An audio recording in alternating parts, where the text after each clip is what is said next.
Fortnite wants to add bot players and more coming up on today's episode of the latest in tech news.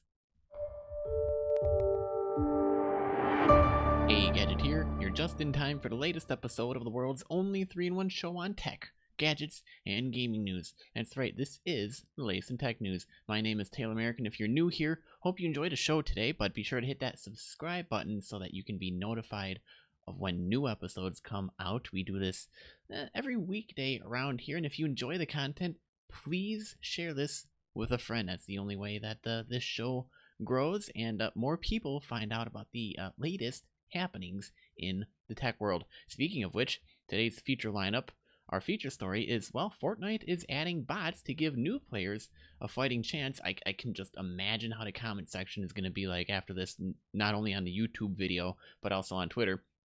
We're also going to be taking a look at Facebook acquiring neural interface startup Control Labs for its mind-reading wristband.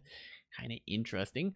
We'll also be taking a look at, well, after a 5-month delay, the $2,000 Galaxy Fold arrives in the US on Friday. And finally, we'll be taking a look at Arkham's Origin Studio teases a new Batman game. And, fresh off the weekend of the 80th anniversary of, celebrating Batman and everything Batman, and Fortnite having their Batman themed map and upgrades and updates and items, everything going on there. It only seems fitting that more Batman news should come in. But, with that, I can almost guarantee you that we'll probably be hearing something about maybe Joker or Mark Hamill. Guaranteed. So, before we can get into today's show, let's take a look back on today in tech history.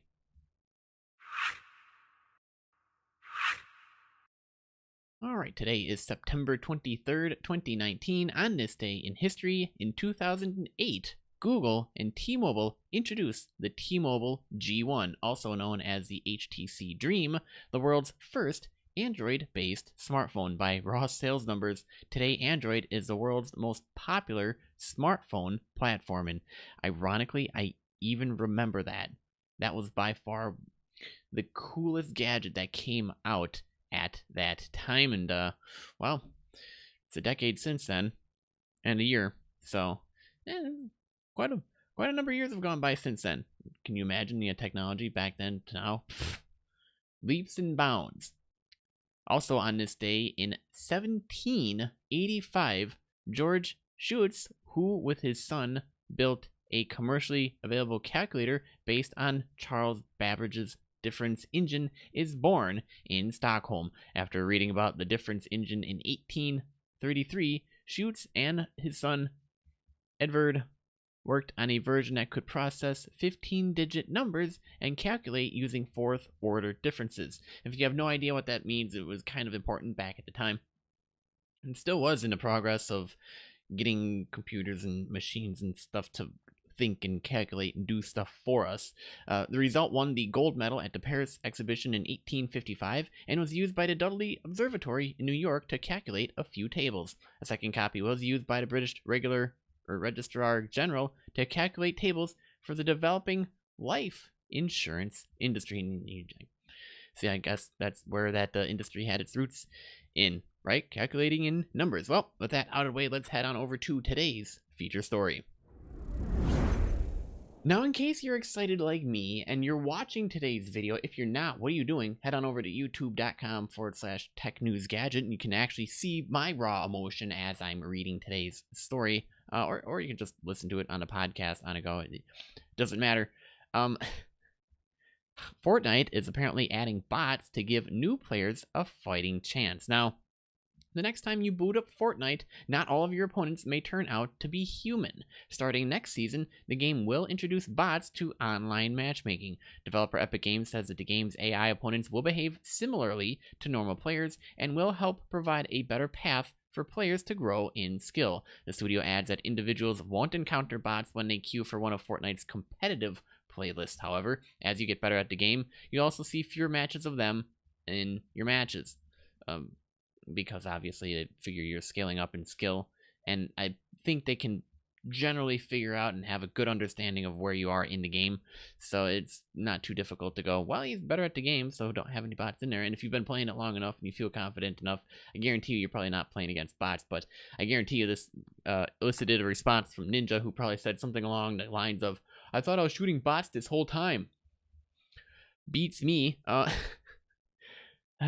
Like the Brute Mechs Epic introduced this past summer, the announcement already is causing controversy among the game's most passionate fans. In a way, however, bots are a more elegant solution to Epic's stated goal of creating an experience where anyone can win. Unlike the Brute Mech, you won't encounter bots if you're a skilled player. Alongside adding bots, Epic says it's tweaking how matchmaking works. Moving forward, you'll likely be matched against other players of similar skill.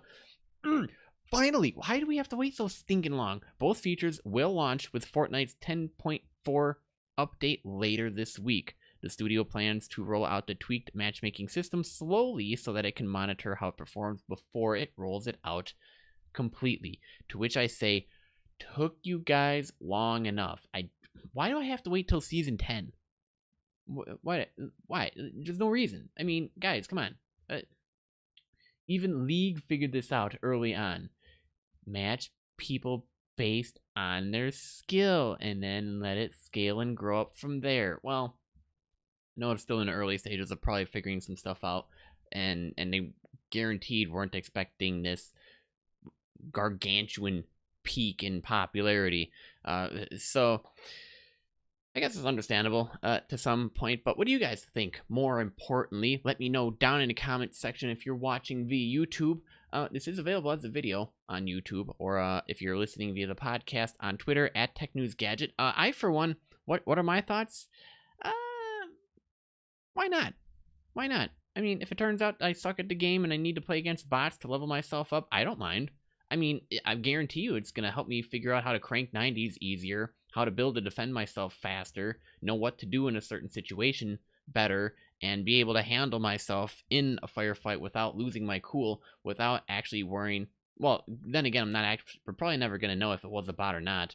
And if it is, well, great. And if it isn't, well, I got beat by a bot. So then maybe that'll push me to perform a little bit better. But obviously, you know, as with most people, there is a learning curve to playing Fortnite, but if you play it long enough and you're playing it purposely with intent, and you've bought Ninja's book on how to play Fortnite, and you're actually reading it and understanding it and applying it and practicing, I guarantee you're not even going to see a bot in the game. Heck, you might not even see a mech in the game. You want to know why? Because you're good enough to play alongside everybody else of that skill level and or higher. So I don't see what the big deal is. I mean, that's how they level you up in playing League of Legends anyways. When you first start out, you play against bots. And as you play, and as you progress, the bots get harder and harder and harder until it goes, okay, figure you're good enough at like a baseline starting off point. And then when you jump into the league of, or, well, not the league, into the pool of where everybody else is, then you start swimming around and figuring out where you wind up. And if you wind up at the bottom, you can climb your way to the top, well, then great for you. And if you wind up at the top and you stay at the top, well, then great for you. And if you happen to fluctuate all over the place, well, maybe you should double check your playstyle and figure out what the heck you're doing and practice with intent to improve your gameplay style to help prevent all that bouncing around. But then again, I'm preaching to the choir. You guys already know what I'm talking about. So yeah, as for the whole matchmaking with skill, I like it. That's actually one update I'm looking forward to. I can't wait to actually be in a game with a bunch of other people who are just as bad as I am. And then I can say, see, turns out I didn't suck as much as I thought I did. And I didn't get shot and killed by Ninja or Myth or Tim the Tatman or any of those guys. You know, I suck. I'm a bad player. I'm low skill. Namely because I don't play it that much, but it's okay. To each their own. That's all I got to say on that. With that, let's head on over to today's next story. All right, well, Facebook acquires a neural interface startup called Control Labs for its mind-reading wristband. The deal is reportedly worth $1 billion. This is kind of nuts, and if you guys think this is nuts as well and you want to read the article for yourself, head on over to TechNewsGadget.net, and we have all the article links for today's show and any past show for you to read at your leisure. Facebook today announced that it will acquire neural interface startup Control Labs, a company that makes a wristband capable of transmitting electrical signals from the brain into computer input. The deal, which CNBC reports is worth around $1 billion, is the most substantial acquisition Facebook has made in the last half-decade, since it paid $2 billion to acquire virtual reality company Oculus VR in 2014. It also marks a substantial increase in investment in Facebook's growing hardware ambitions, as the Control Labs tech will be put to use in future augmented and virtual reality projects at the social network. Andrew Bosworth, the head of AR and VR at Facebook, made the announcement on his personal Facebook page this evening. Bosworth said Control Labs, which was co-founded by Internet Explorer creator and neuroscientist Thomas Reardon, will be joining our Facebook Reality Labs team, where we hope to build this kind of technology at scale and get it into consumer products faster. Patrick Kaifash is the other co-founder, and he is a neuroscientist. Reardon, the company's CEO, left his career in e-software engineering to study neuroscience and received his PhD in 2016, which is quite impressive. The company was founded the year prior and has since raised $67 million in venture capital. Just in case you're wondering, whoa, this is a startup that wasn't valued at maybe like much more than like $1 million or like six figures, right? No, more than that. In an interesting twist, Control Labs purchased a series of patents earlier this year around the Mayo armband, a gesture and motion control device developed by North, formerly known as Thalmic Labs. So, it now appears the technology North developed may in some way make its way into a Focal's competitor by way of Control Labs. And they're going to go, oh, dang it, we lost it again. Facebook has more AI stuff and things going on. I don't know. What are they going to do with this wristband? I don't know. If you got your best guess, let me know down in the comments. I actually don't know what they plan on doing, but it's definitely promising, and I wanted to bring this to your attention just so in case we go down the road and then you say, hey, why did Facebook come out with this piece of hardware or this technology or this product offering? Where'd they get that from? Well, you could say you heard it here first, folks, on the latest in Tech News podcast. See, this is why you tune into the show every day as much as possible. Okay, see, I know, right now you're probably going to say, well, Taylor, if you do this every single weekday and just stop taking a break every so once in a while and actually did this, please, by all means, let me know. I know I'm talking to a group of people, many who are interested in hearing of the latest tech news, but I always appreciate hearing from you guys, so if you could leave a comment and say, hey, Taylor, where's the show today? Or, hey, love the show today. Or however you want to get in touch on Twitter. Usually I'm the most active there and listening. We are at TechNewsGadget on Twitter. Just reach out and say, hey, where's today's show? Guaranteed you get a show today. If I wasn't planning on doing one, you can guarantee I'll get you a show. So, okay, enough about me. Let's get on. See, your fault you got me off on the rabbit trail. Let's move on to the next story, shall we? All right. We finally have an announcement to make in the gadget news, except it's not really. After a 5-month delay, the $2,000 Galaxy Fold arrives in the US on Friday. So 5 months of investigation and fixes later, the Galaxy Fold is finally ready to enter retail. And here are the photos. Just a refresher course. Here's what's different about this one, and here's how the old one looked like, here's how the new one looks like. Some things have been redesigned, the shape of the spine and the hinge is different now. They're also adding additional metal layers to help it out. They also had to unfortunately kill several rows of pixels so that they could figure out how to not have something be pressing against the backside of the screen, and a bunch of other things go on. Oh, speaking of, apparently Steve Kovac of CNBC, when he was reviewing it, had his Galaxy Fold die right along the display crease, so you could only see half the screen. So this is turning out wonderful so far. For crying out loud. The Galaxy Fold is finally launching in the United States this Friday. After a launch failure the company's CEO called embarrassing, Samsung's futuristic foldable smartphone will come to the US after a 5-month delay. The company made the news official in a press release earlier today. The Galaxy Fold was supposed to be a triumph of Samsung engineering, yada yada yada. The idea was a phone with a flexible OLED display stretched over top of a hinge, allowing the phone to actually fold in half. The device would be smartphone sized when you wanted a phone, and a tablet when you wanted a bigger device. So then the problems were, as you can see on the screen here, when the early people came and picked it up, they accidentally snapped it and broke it. It was unusable a couple of days in. One of them had their review unit die on one half of the screen and was still usable on the other half of the screen. It was weird.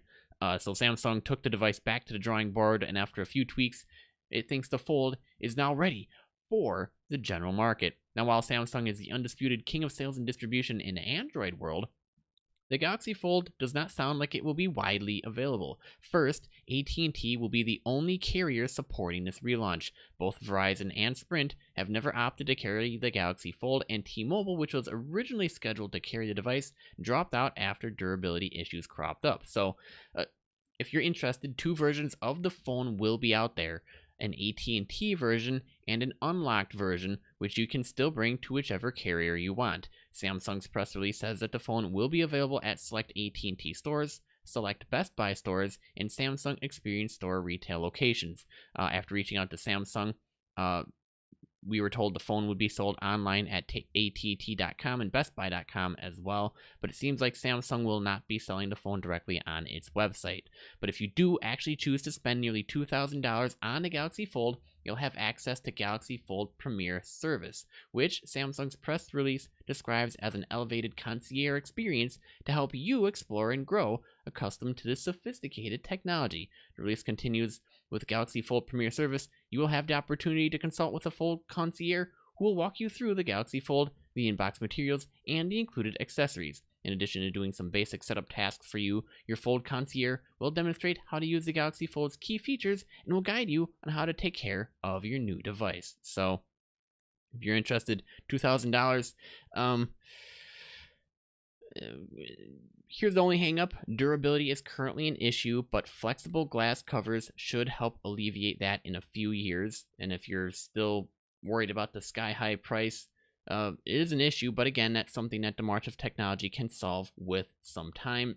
Probably is going to take a couple of years or so, but soon we'll have something durable, something competitive, something, I don't know, worthy of, being called a foldable phone, because all the bugs have been ironed out. So, be that as it may, it's finally out, it's finally there, available for you to purchase starting Friday. And last piece of news that we got for you guys today, Arkham Origin Studio teases a new Batman game, and I got the video of it. Now, it's not very long, and I will have it up on YouTube for you guys to watch if you're interested, youtube.com/TechNewsGadget. After a 4-year hiatus, it looks like a new Batman Arkham game is on the way. On Monday, the official Twitter account for WB Games Montreal, the developer of Batman Arkham Origins, carried a cryptic 6-second video that I'm going to play for you right now. Let's see. And go.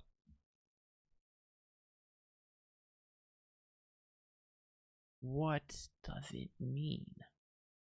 Now, in case you're listening, the teaser shows 6 different symbols in the style of the bat signal. Prior to Sunday, the account hadn't tweeted since 2015, the year the most recent game in a franchise, Batman Arkham Knight, came out. Fans are speculating the teaser suggests a new Arkham game is on its way, where Batman will have to take on Ra's al Ghul and the Court of Owls. If you've watched Christopher Nolan's Batman Begins, you might be familiar with Liam Neeson's take on the villain. Although I'd really expect you guys to be familiar with the comics or the animated series or some form of Batman to some extent so that you could understand Ra's al Ghul. He leads a band of assassins. The Court of Owls, meanwhile, are a newer addition to the Batman mythology. They're a secret society that controls Gotham City from the sidelines. While we don't know when we'll learn more about the game, one possibility is that Sony might announce the title during its State of Play broadcast on September 24th. That's tomorrow, if you're listening to this right now as it's released, or otherwise, since I know most of you picked this show up the next day, the State of Play broadcast will be today. To date, the Arkham series has included 4 mainline entries: Arkham Asylum in 2009, Arkham City in 2011, Arkham Origins in 2013, and Arkham Knight in 2015. With the exception of Origins, the 3 other games were developed by Rocksteady Studios. Together, the 4 titles are among some of the best games that you can play on the current and previous generation of consoles, not to mention PC. So, definitely exciting news. Oh, I'm a fan of all of the games. All of Arkham, any of the games. I love them. I've played every single one of them multiple times. I haven't unlocked 100% and done all the stupid Riddler clues and jokes and stuff, but I've gotten pretty darn close. I love playing the game. It's one of my favorite games of all time. It stands right up there with Shadow of Mordor and at least one other game. What is that? I don't know. I forgot. But yeah, I only have a handful of games that are like among my top favorite, and those are the only ones that I really play. So I'm excited. Are you guys excited? Let me know down in the comments section. I'd love to hear if you're another Batman fanatic. I know I am. Bats, you never cease to amaze me. Well, I think that about covers it up. Unless there's anything you wanted to add, feel free to send me a message on Twitter. We are at TechNewsGadget.